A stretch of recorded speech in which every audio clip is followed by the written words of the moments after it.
Welcome to Cost Saver Conversations. I'm Angela, and I ask the practical questions so you can quickly understand what matters.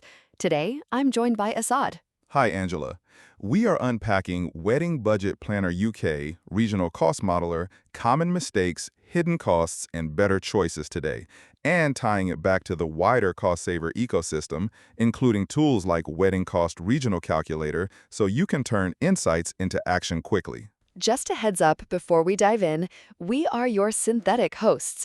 We are great with numbers, but as AI, we can sometimes be confidently wrong. Think of us as the digital versions of your most knowledgeable, slightly caffeinated friends. Exactly. Treat this chat as a smart estimate only, not as professional financial guidance.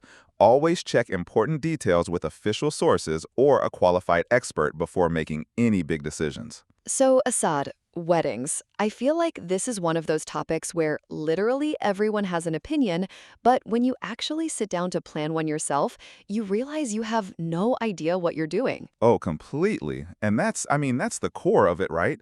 You're being asked to spend tens of thousands of pounds on something you have never purchased before.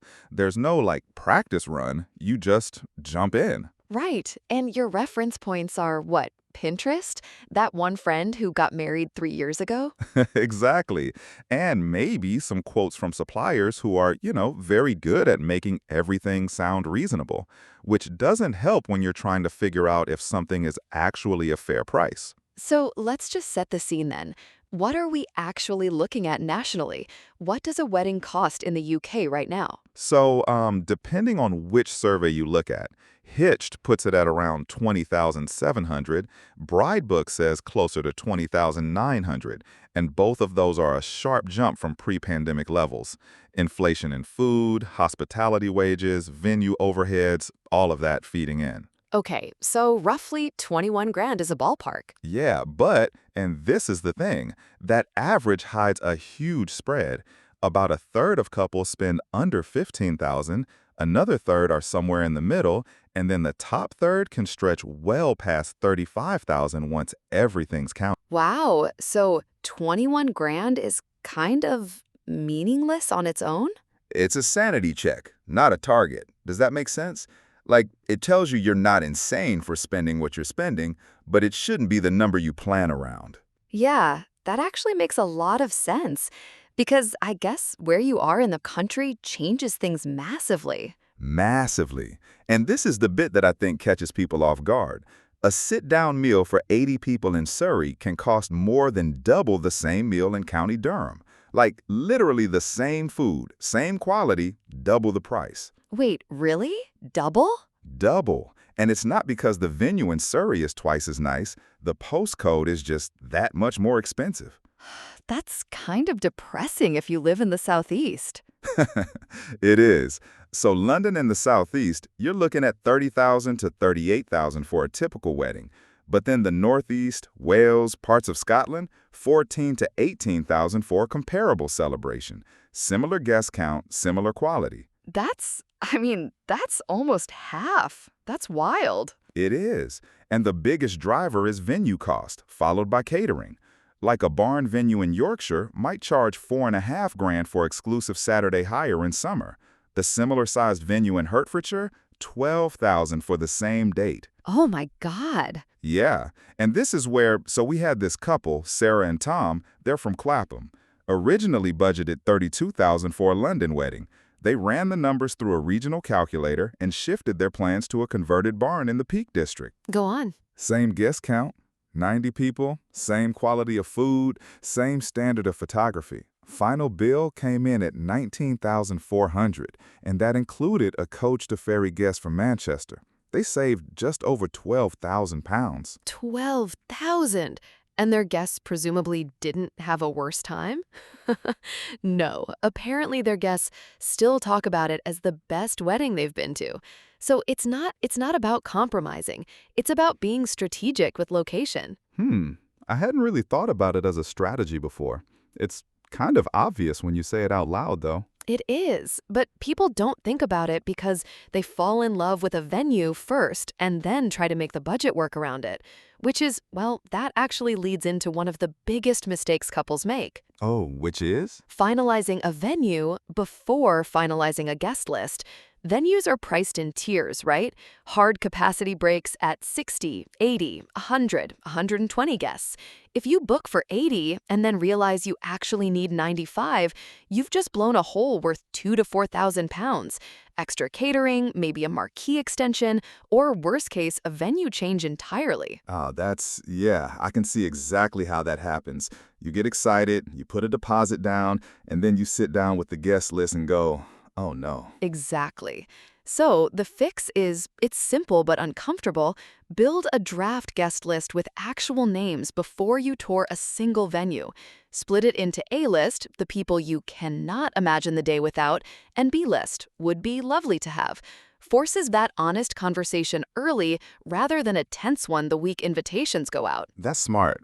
Okay, so let's talk about hidden costs, because I think this is where people really get stung, right? Oh, this is where most budget overruns come from, honestly. Couples plan diligently for the big, obvious stuff, venue, dress, photographer, and then get blindsided by all these smaller charges that just compound. Like what? Give me the worst offenders. Okay, so VAT. Suppliers don't always make it clear whether their quote includes VAT or not, especially photographers, florists, caterers. Then corkage fees if you bring your own wine, 8 to 20 pounds per bottle. And then, this one always gets a reaction, cake cutting charges. Sorry, what? Cake cutting charges? Yeah, 150 to 3 pounds per slice for someone to cut your cake. That's absurd. But carry on, what else? Service charges of 10 to 15% that some hotels and country house venues just add automatically. Overtime fees if the day runs late, photographer, band, venue staff. Dress alterations, which can be 200 to 600 quid on top of the gown price. Hair and makeup trials charged separately from the wedding day rate. Transport for the bridal party at the end of the night, which people forget about until literally the week before. Marriage license fees that vary by council. Stationery extras, save the dates, RSVPs, signage, thank you cards. Okay, I'm getting stressed just listening to this. So what does all of that actually add up to? For a mid-range wedding, 2,500 to 4,500 pounds of unbudgeted spend, and it almost always ends up on a credit card, which is not great. Oof. So the takeaway there is what? Get everything in writing from day one? Yeah, always ask suppliers in writing for a fully inclusive quote. VAT, service charges, travel, overtime, all spelled out. A verbal "it's around X" is the single biggest source of budget shocks 6 months later. I cannot stress that enough. Right, okay. Now, you mentioned something in the blog about the wedding premium, this idea that suppliers charge more just because it's a wedding. Is that actually, is that real? Very real. So a buffet for a 60th birthday party, same caterer, might be 35 pounds a head. Badge that same buffet as a wedding, 55 pounds. Oh, come on. Look, it's not always cynical. Wedding work genuinely involves longer hours, more emotional pressure, higher risk of last-minute changes. But the gap is real, and you should at least understand what you're paying for. So what do you do about it? You can't exactly pretend you're not having a wedding. No, but you can ask for a private event quote alongside a wedding quote from the same supplier. The difference can be eye-watering. You won't always get a discount, but at least you're negotiating from a position of knowledge rather than hope. And British people are terrible at this, aren't we? We just accept the first quote because asking feels rude. It does, but it's normal commercial practice. Suppliers expect it.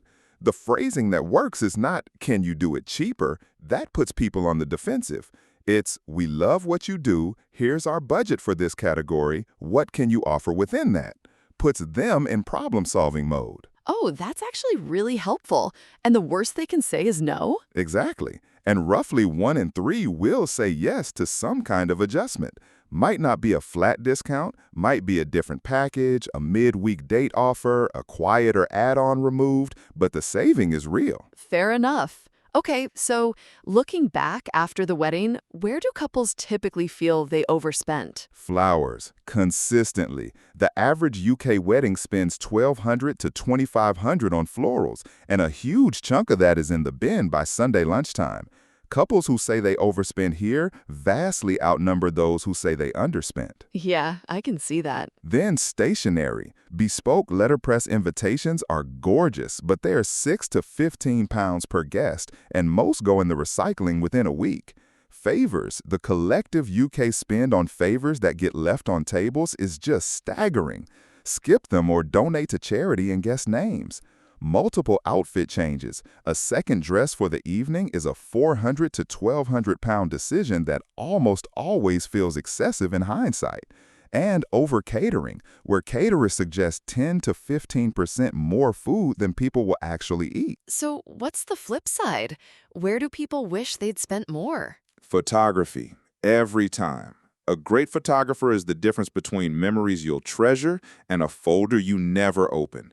Cutting 500 quid from photography to put it into flowers, most couples regret that trade. I hadn't thought about it like that. What else? Sound and entertainment. A bad DJ or a mediocre band empties a dance floor faster than anything. Spending an extra £400 to secure a properly recommended act is one of the highest return decisions on the whole budget. Because, and this is the thing, your guests notice the food, the music, and how the day flows. They do not notice the table runners. Fair enough. Okay, let's talk about timing, because you mentioned that when you get married matters almost as much as where. Yeah, so Saturdays from May to September, that's peak, highest prices across the board. A Friday wedding can be 15 to 25% cheaper. Sunday or weekday, 30% or more off. And off-season, November through March, excluding the week between Christmas and New Year, you often get substantial venue discounts and much better supplier availability. And winter weddings, they have their own thing going on, right?